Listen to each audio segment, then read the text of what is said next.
Hello, I'm Desad 500, and this is your presidential fact of the day.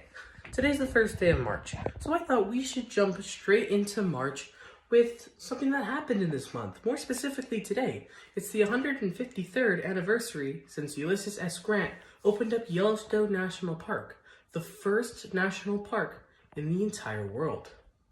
Hello, I'm Desad 500, and this is your presidential fact of the day.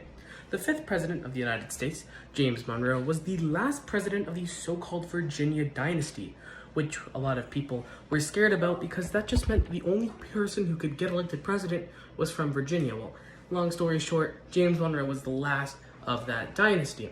However, he's buried there in the capital of Richmond, but he didn't die there. He died in New York City in 1831. Hello, I'm Desad 500, and this is your presidential fact of the day. The first president to give a radio address was the 29th president, Warren Gamaliel Harding, at the dedication of the Lincoln Memorial. However, it would be his successor, the late great Calvin Coolidge, who would utilize it a lot more often. And he's often attributed with being the first president to give a radio address, although that's not true as much as I would like it to be. Hello, I'm Desad 500, and this is your presidential fact of the day. 16th President Abraham Lincoln was really freaking tall. He was 6'4", which is tall by today's standards, let alone by the 1860s. 6'4" is almost an entire foot taller than the shortest president, James Madison. Click the related video for more. Hello, I'm Desad 500, and this is your presidential fact of the day while I skirt on this ice trying to get to school. Today's the 5th of March, the anniversary of the swearing-in of Zachary Taylor as the 12th United States President. However, you may be thinking that I'm wrong, because it was March 4th, the day that all the presidents got sworn in. But March 4th, 1849 was a Sunday, and there's something in the Constitution prohibiting presidents being sworn in on Sundays for whatever reason. So, some people think that the Speaker of the House, David Rice Atchison, was acting president from the time James Polk left office on March 4th, 1849, and Vice President George M. Dallas left on the same day, and the swearing in of Zachary Taylor on March 5th, and his Vice President Millard Fillmore. Now, historians don't think this is really based in reality. If they do give any sense of, acknowledgement to the claim, it's that he served as acting president for a day, which I still think is pretty cool. Hello, I'm Desad 500, and this is your presidential fact of the day. 19th President Rutherford Hayes was president when the telephone was made. So when he heard of the telephone, he said, "This is a pretty cool invention." However, who the heck would actually want to use this? Barack Obama even quoted him as such in his inaugural address. However, Rutherford Hayes never actually said that. He was fascinated by new technology, including the telephone. Hello, I'm Desad 500, and this is your presidential fact of the day. The 40th president of the United States was Ronald Reagan. And this may be a little bit boring for historians, but it could be a little interesting for other folks. Ronald Reagan was a famous actor starring in many, many movies. So I think that's quite cool. Hello, I'm Desad 500, and this is your presidential fact of the day. Today's International Women's Day, so I thought it was a good idea to take our minds back to the First World War, where the President of the United States, Woodrow Wilson, suffered stroke.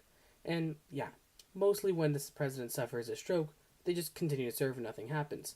But this was a particularly bad stroke, and instead of Vice President Thomas R. Marshall doing anything about it, it was actually his wife, Edith, who did a lot of the carrying out of the term by Woodrow Wilson. So she was the one bringing in the documents.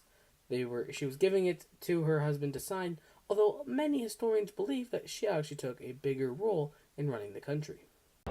Hello, I'm Desad 500, and this is your presidential fact of the day. Did you know that the 23rd President of the United States, Benjamin Harrison, and his grandfather, William Henry Harrison, are actually distantly related to Abraham Lincoln? Search it up, it's true. Hello, I'm Desad 500, and this is your presidential fact of the day. During the War of 1812, which started in 1812, when us, the Canadians, burnt down the American White House, we felt very joyous, but of course the Americans did not. President James Madison had fled hours before the White House was actually burned, and his wife, Dolly, stayed a couple extra hours trying to save all the important artwork, including paintings of George Washington's, which otherwise would have been lost. Hello, I'm Dazat500, and this is your presidential fact of the day. When Bill Clinton became president, he was sworn in with his actual name, William Jefferson Clinton. That's it, that's the fact. Although, yeah, that may not sound very impressive, but if you think about it, it actually kind of is. Because most of the time before then, the inaugural addressee, so the person who's like swearing them in, the Chief Justice, never really used the full name. Like, I, Ronald Reagan, instead of I, Ronald Wilson Reagan. Or my personal favorite, I, Jimmy Carter, instead of I, James Earl Carter. So, that's pretty interesting. Probably. Kind of. Hello, I'm Dazat500, and this is your presidential fact of the day. America started as a secessionist movement from King George III. The last president alive at the same time as King George III was 17th President Andrew Johnson, who was involved in also secessionist movements, but in a much different sense. Hello, I'm Dazat500, and this is your presidential fact of the day. The William Howard Taft government tried to make a free trade agreement in the 1910s with the Canadian government, led by Liberal Sir Wilfrid Laurier. However, under Sir Wilfrid Laurier, he signed some controversial bills which led him to lose the 1911 Canadian federal election, and that imposed Sir Robert Borden, a conservative, who immediately shut down Taft's proposal. And for the rest of his term, Taft did not care about Canada's interests, and it almost seemed like he just was in there for his own personal gain. Hello, I'm Dazat500, and this is your presidential fact of the day. My personal favorite president is Calvin Coolidge, and I've made really no secret of that. You know who else made no secret of his favorite president being Calvin Coolidge? Ronald Reagan. So you can make a case for the least known 20th century president being the favorite of the most iconic from the century. Hello, I'm Dazat500, and this is your presidential fact of the day. The first two presidents, George Washington and John Adams, served as president and vice president. And the second and third as president and vice president, John Adams and Thomas Jefferson, that be. Adams and Jefferson were actually really close friends, but they became enemies because they belonged to the different parties back in the day. But when they died on the same day, coincidentally, they were best friends again. Hello, I'm Dazat500, and this is your presidential fact of the day. The sixth president of the United States, John Quincy Adams, was very smart and very able. Probably the most qualified person to ever serve as the role as president. He was able to be fluent in the most amount of languages, 8, including Italian, French, Spanish, Ancient Greek, and Russian, just to name a few. Hello, I'm Dazat500, and this is your presidential fact of the day. When John Adams died, he was 90 years old, going on 91.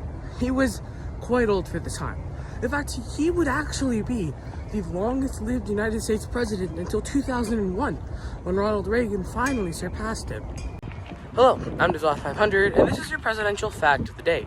The 10th president of the United States, John Tyler, fathered the most amount of children with about 16. And one of them is apparently with one of his slaves. Anyways, one of John Tyler's sons, which he had in his late 70s, Lyon Gardner Tyler, did what his father did and had kids late in life. Now, one of his kids, I forget his name, Harrison Ruffin Tyler, is still alive. The grandson of a president born in 1790 is alive as of 2025. Hello, I'm Dazat500, and this is your presidential fact of the day. I have a question, actually. Who was the 18th president and arguably best general in the U.S. Civil War? Did you say Ulysses S. Grant? Well, you're definitely correct. However, to say that that was his name would actually be wrong. His birth name was Hiram Ulysses Grant. He hated that name, by the way, because his initials were Hug. When he joined West Point, he didn't write down his name, but a friend did, mistaking his name for not Hiram Ulysses Grant, but Ulysses S. Grant. And he went by that the entire time because he liked having the initials US. Hello, I'm Dazat500, and this is your presidential fact of the day. If I were to ask you to give me one nickname for the 26th president of the United States, Theodore Roosevelt, would you say Teddy? Because you probably would be correct if you were going to answer that to the most common nickname. However, he hated the nickname. Theodore Roosevelt absolutely despised being called Teddy. He preferred to be called something more along with his military lines rather than some made-up nickname. Hello, I'm Desot500, and this is your presidential fact of the day. Jimmy Carter, the most recent president to pass away, actually got a phone. And like most old people who receive a phone, they don't know what they're doing. So President Carter tried to take a picture of something on his lawn and ended up calling his grandson. His grandson was like, "What, grandfather? What do you want?" I think President Carter just said, "I didn't call you. I tried to take a picture." That definitely must have been a really hilarious exchange of words, I might say. Hello, I'm Desot500, and this is your presidential fact of the day. During his 2 terms as president, Barack Obama's enemies, namely his successor Donald Trump, tried to argue that he was actually not an American because and ineligible to serve as president because he was not born in America, which, well, he was. But even if he was born in Kenya, like what Donald Trump was saying, he would still be eligible because the Constitution does not say you have to be born in America. It says you have to be born an American citizen. And since his mother is an American citizen, he would have gotten citizenship anyways. Hello, I'm Desot500, and this is your presidential fact of the day. My personal favorite president and 30th president, Calvin Coolidge, was, yes, quite taciturn, but he was also a jokester. He would press his button, signaling for his staff members to come and find him. After that, he would hide underneath his desk to make it seem like the president had been kidnapped. That's kind of a sad joke, but they did it so many times, I think they were expecting it by the last. Hello, I'm Desot500, and this is your presidential fact of the day. The Republican Party is the most successful political party in American history, having won just over a third of all American presidential elections. In fact, they were so good that at one point, they basically were a one-party state with just the Republicans in control. The Democrats would only be in charge of the White House for 16 years between 1861 and 1933. That is a time span of 72 years. 72 years ago was 1953. Hello, I'm Desot500, and this is your presidential fact of the day. For the first 50 years of American history, if one of your names didn't begin with the letter J, well, you probably weren't going to get elected. The only exception to this would be George Washington, who, well, he ran unopposed. So every next election winner up until 1836 had either their first or last name beginning with the letter J, until Martin Van Buren came around and won in, well, 1836. Since then, the J has fallen out of favor. However, since 2017, the American president has had one of their initials begin with the letter J. Hello, I'm Desot500, and this is your presidential fact of the day. The 42nd president of the United States, Bill Clinton, is the only president with the type of handshake, or hand gesture, I should say, named after him. It's called the Clinton thumb. It's what a lot of politicians use to sound more serious. Basically, you're going to want to give a thumbs up and then place your thumb on top of the rest of your hands, and you've just done the Clinton thumb. Please make sure to never have sexual relations with that woman.